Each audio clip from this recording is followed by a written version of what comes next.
luar biasa. Dari Pancur Batu ke Samosir hanya karena pemuda Kota Satu. Luar biasa, naik sepeda motor.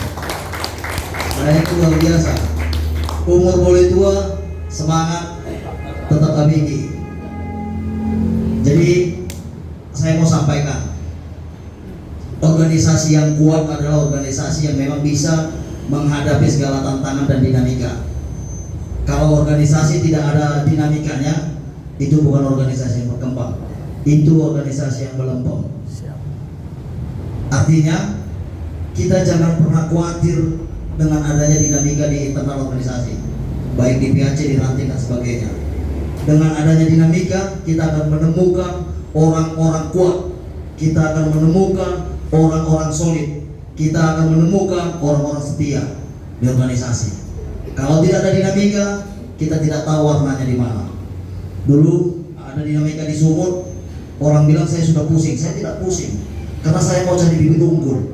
Saya mau tahu DPC mana yang betul-betul memang jiwanya merah, hatinya PBB. Saat itu saya komunikasi sama ketua dan pembina, kemana kalian? Saya bilang, kami cinta PBB. Terima kasih, saya sampaikan. Dan terbukti tidak diragukan lagi dari serta, tidak mencele-mencele. Langsung tentukan sikap pemuda Batak Bersatu. Itulah manfaatnya dinamika. Dinamika itu sangat penting. Dinamika jangan dihindari, karena tidak ada organisasi yang tidak ada dinamikanya. Berumah tangga saja, baru rumah tangga sebulan itu enak-enak. Bulan kedua udah cerita-cerita mau cerai itu. Cerai kita. Tapi dengan adanya permasalahan-permasalahan itu, akhirnya bisa saling memahami, bisa saling mengetahui, bisa saling menghargai. Jadi buat PAC-PAC yang punya dinamika jangan khawatir, jangan langsung galau. Wah inilah aku mau dijatuhkan. Banyak kali anggota yang menghujat. Semakin banyak yang menghujat, semakin banyak yang mencintai. Bisa dilihat di medsos berapa banyak saya dihujat, tapi saya tidak pernah mau pusing dengan itu.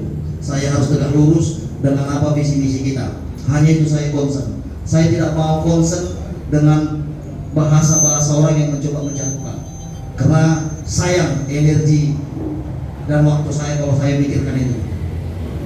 Kan banyak di medsos, wah silang kosong apa lah itu katanya kan. Capek kita mikirin itu, masih banyak kita pikirin. Jadi kawan-kawan di kepengurusan pun seperti itu. Mau kalau anggota ini ada, kalau di depan siap ketua, siap perintah katanya kan. Kalau di belakang yang jelasin Pak Kuda gaya ini. Dan itu manusiawi. Dan orang-orang seperti itu tidak perlu dimusuhi juga. Ya, penting juga orang-orang seperti itu. Karena iya, itu banyak itu kalau namanya juga orang Batak ya kan. Jadi disinilah hebatnya dan nikmatnya menjadi pengurus di orang Batak. Ngeri-ngeri sedap.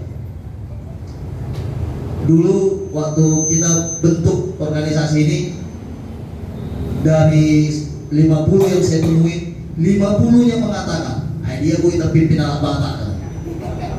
Mungkin ketua-ketua sudah merasakan itu. Ya, namun saya pastikan itu salah. Kalau memang orang Batak tidak bisa dipimpin, kita nggak akan hadir di tempat ini. Ternyata orang Batak itu adalah orang-orang yang terpimpin, bisa dipimpin. Orang Batak adalah orang yang sportif. Kalaupun satu dua yang agak bandel-bandel biasanya itu, ya kan ada 6 anaknya satu, ada serok lah bunga. Ya kan itu kehidupan. Jadi buat kawan-kawan semua, apapun dinamika di organisasi, selama pengurusnya tegak lurus, saya yakin Anda adalah orang yang terpilih. Itu tidak akan terbuang. Namun jika Anda memang belok-belok, siap-siap akan terbuang. Itu adalah proses alam. Jadi saya rasa kita bersepakat organisasi ini harus menjaga harkat dan martabat orang Batak. Ya kemarin saya ke Baligi melihat acara F1 Powerboat, padatnya luar biasa padatnya. Ada yang hadir kemarin melihat, nonton. Kalau ada mungkin tahu. Jadi rekan-rekan juang kita dari Toba, karena saya mau jalan, mereka mau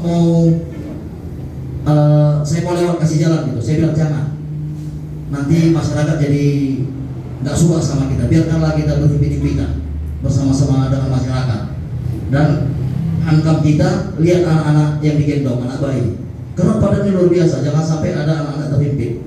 Itu saya sampaikan. Artinya kita juga jangan sok perasaan jadi ketua di situasi yang memang hal itu tidak dibutuhkan.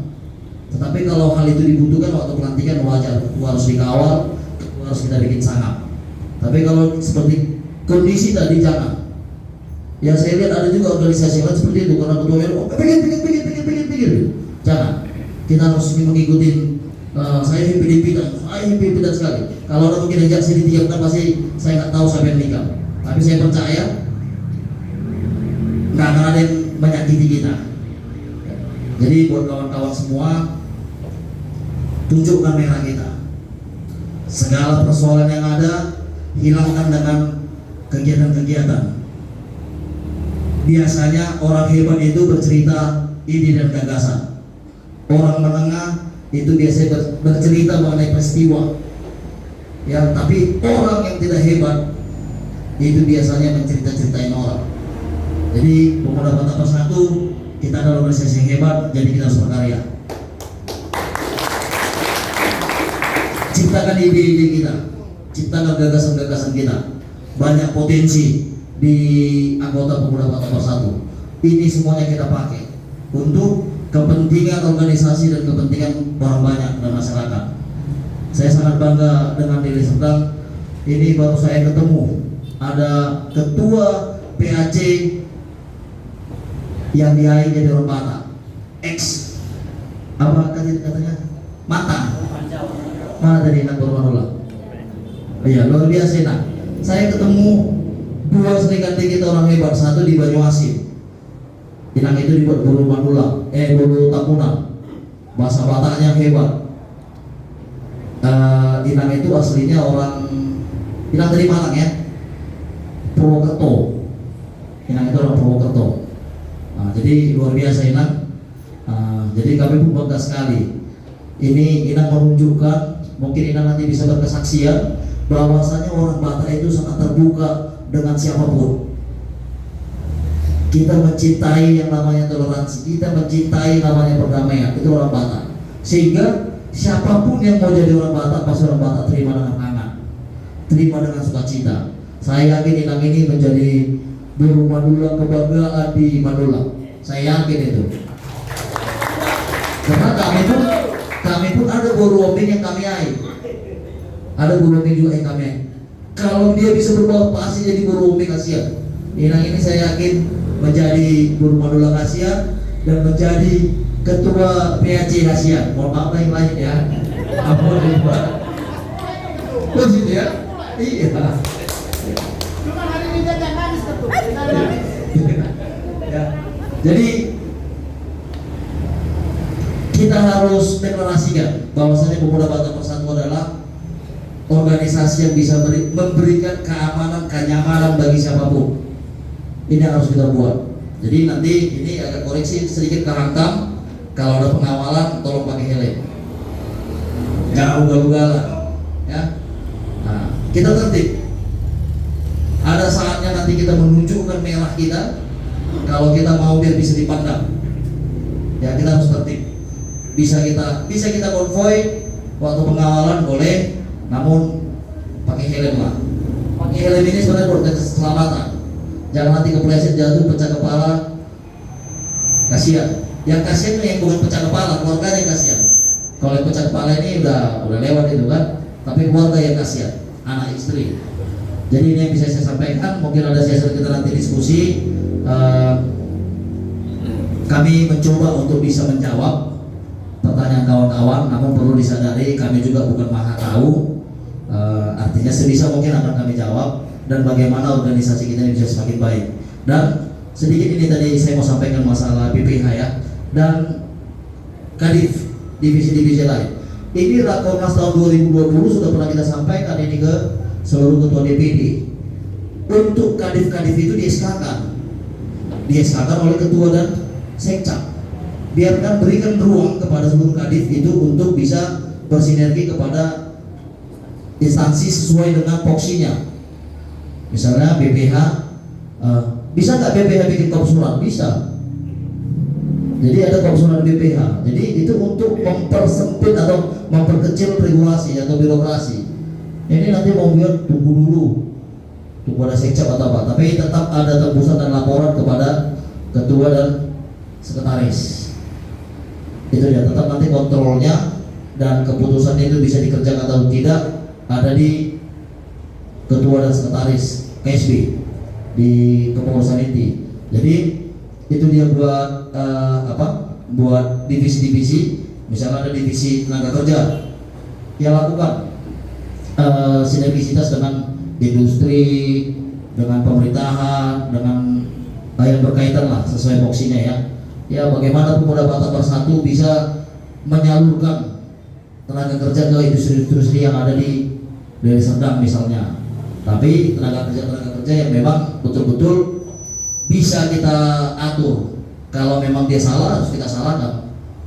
Jangan pula gara-gara dia anggota PBB udah salah, udah mencuri dan sebagainya. Oh nggak bisa kalian percaya uang anggota kami itu, kata jangan. Justru kalau dia anggota kita dan kita yang merekomendasikan dia untuk kerja, kita harus lebih tegas dengan dia. Jangan rusak nama organisasi karena Anda masuk kerja itu rekomendasi kita. Kita harus tegas juga.